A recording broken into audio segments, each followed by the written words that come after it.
सभी साथियों को नमस्कार। आपके अपने YouTube चैनल मधुरम हिंदी पर आप सबका स्वागत करते हुए अभिभूत हूं। आपके स्नेह का शुक्रगुजार हूं, आपके अपनत्व का कायल हूं कि आपने, मैं कभी कभी जब बच्चों के पत्र पढ़ता हूं, ऑफलाइन क्लासेस लिया करते थे, अब भी ऑफलाइन क्लासेस का समय मिलता है तो जरूर वो लेंगे, लेकिन उस समय जो बच्चों ने बहुत सारे पत्र मुझे लिखे, उन पत्रों को मैं पढ़ रहा था और पढ़कर ऐसा लगा कि एक शिक्षक के जीवन में कितनी बड़ी अमूल्य संपत्ति है बच्चों का प्रेम, उनका जो स्नेह, उनकी जो हमारे प्रति श्रद्धा और सीखने का भाव। आज हजारों हजार बच्चे जब सफल होकर अपने कर्म क्षेत्र में आगे की तरफ बढ़ रहे हैं तो आप सोचिए किस शिक्षक को सुखानुभूति नहीं होती है। और मैं वो सौभाग्यशाली शिक्षक हूं, मुझे बहुत गर्व है अपने शिक्षक होने पर कि कई बच्चों की सफलता में मैं अपने अंशतः योगदान दे पाया। धैर्य सबसे बड़ी संपत्ति है। जिसके पास धीरज नहीं है, जिसके पास विवेक नहीं है, जिसके पास सही सोचने की क्षमता नहीं है, वो आज के समय में, जिसको हम कह सकते हैं कि प्रतियोगी परीक्षाओं का, प्रतियोगिता जगत का एक ऐसा समय है जहां पर सफलता प्राप्त करना, अभी आप देख रहे होंगे मैं बार बार रीट का जिक्र करता हूं, बहुत सारे विद्यार्थियों ने 150 में से 148, 146, 142, 135, है ना, 140 क्या नंबर प्राप्त किए हैं, अद्भुत। और उन सभी टॉपर्स को बधाई देता हूं और वो टॉपर्स ये अनुभूति कर रहे होंगे कि कितने सारे लोग उनको बधाई दे रहे हैं। लेकिन आप सोचिए, ये तृतीय श्रेणी भर्ती के लिए आपकी योग्यता को बढ़ा रही है।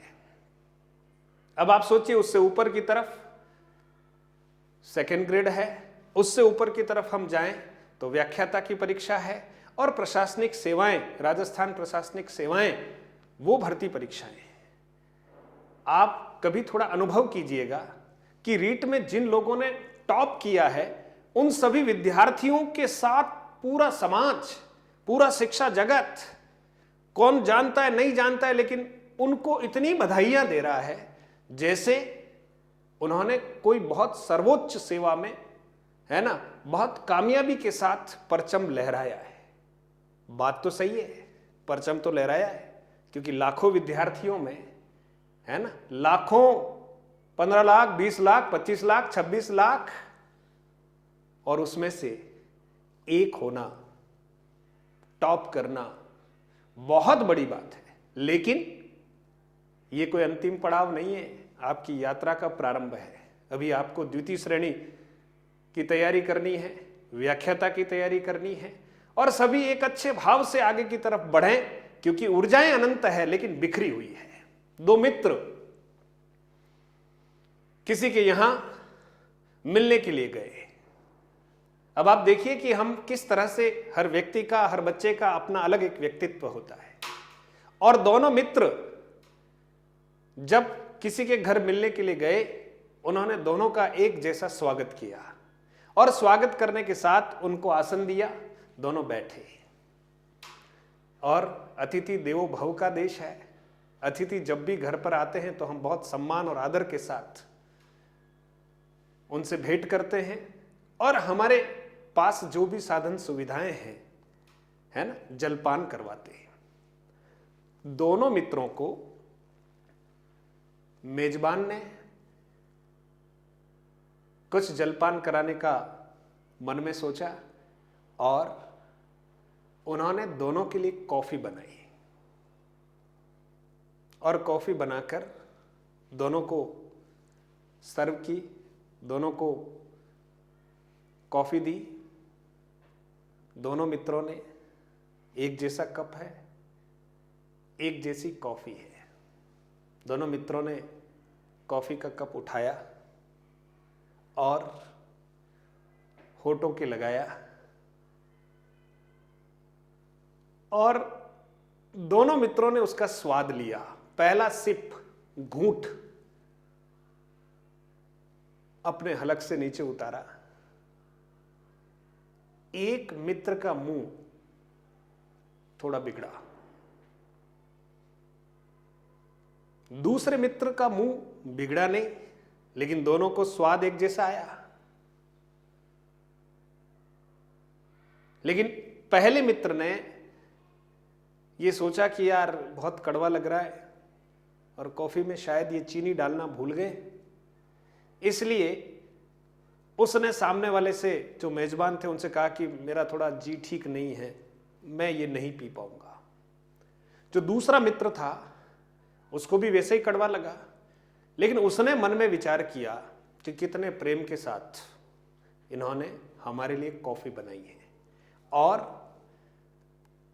हो सकता है शायद ये कॉफी में मिठास डालना, शक्कर डालना भूल गए हो, चीनी डालना भूल गए हो, लेकिन कितने प्रेम से, कितने भाव से इन्होंने ये कॉफी बनाई है, इसलिए मैं उनके प्रेम का और भाव का अनादर नहीं कर सकता। तो उसने घूंट पर घूंट पीना शुरू कर दिया। और मित्रों, जब वो कॉफी पी रहे होते हैं, दूसरा जो मित्र वो पी रहा होता है, और जब अंतिम घूंटों की तरफ बढ़ता है और कॉफी जो है बिल्कुल पैंदे में है और उसको अचानक से अद्भुत मिठास का आभास होता है और उसको इतना मीठा स्वाद महसूस होता है कि उससे ठीक पहले के घूंटों में जो उसे कड़वाहट महसूस हुई वो सब गायब हो गई और उसके चेहरे पर न तो पहले मलाल था, बाद में और प्रसन्नता का भाव जाहिर हुआ। कहानी छोटी सी है, लेकिन मैं इस कहानी के माध्यम से आपको यह समझाना चाह रहा हूं, क्या उस मेजबान ने दोनों कॉफी में मिठास नहीं डाल रखी थी? डाल रखी थी, लेकिन पैंदे में चीनी जमा थी। उन्होंने हिलाया नहीं, वो अलग बात है। कहानी को आप किसी उद्देश्य से समझने का प्रयास कीजिए। परमात्मा ने हमें बनाते समय कोई भेद नहीं किया है। दोनों कॉफी में चीनी थी, लेकिन पैंदे में जमी हुई थी। पहले वाले मित्र ने धैर्य का परिचय नहीं दिया, सामने वाले के भाव को समझा नहीं और बहुत जल्दी हार मान ली। लेकिन दूसरे मित्र ने मेजबान के भाव को, स्नेह को समझते हुए कड़वाहट को स्वीकार किया, लेकिन अंतिम क्षणों में उसने मिठास का क्या किया? अनुभव किया। और इसी तरह से हमारे जीवन में हमें सफलताएं प्राप्त होती है। हमें बहुत जल्दी हारना नहीं चाहिए, थकना नहीं चाहिए। अरे क्यों थके? परमात्मा ने शरीर दिया है ना, और उसने देते समय हमसे कुछ लिया ही नहीं है, तो जरा घिसो ना इसको, रगड़ो ना इसको, थोड़ी चमक ही तो आएगी। अरे कुछ किलो वजन कम हो जाए तो हो जाए, कोई बात नहीं। धैर्य के साथ अपने लक्ष्य को प्राप्त करने के लिए हमें आगे बढ़ना चाहिए। दोनों मित्रों के साथ कोई भेदभाव मेजबान के द्वारा नहीं किया गया, लेकिन फिर भी एक मित्र ने मिठास का अनुभव किया और वो जो पहले वाला मित्र था उसके जीवन में, उसके भाग्य में भी मिठास थी, लेकिन बस अधीर हुआ, जल्दी हार मान ली, इसलिए उसको उस मिठास का अनुभव नहीं हुआ। मित्रों, धैर्य के साथ आगे बढ़ना सीखिएगा। देखे तो सही, है ना, जब हम बहुत मेहनत करते हैं, परिश्रम करते हैं, पसीना आता है और फिर जो हमें परिणाम प्राप्त होता है उसकी अनुभूति अद्भुत होती है।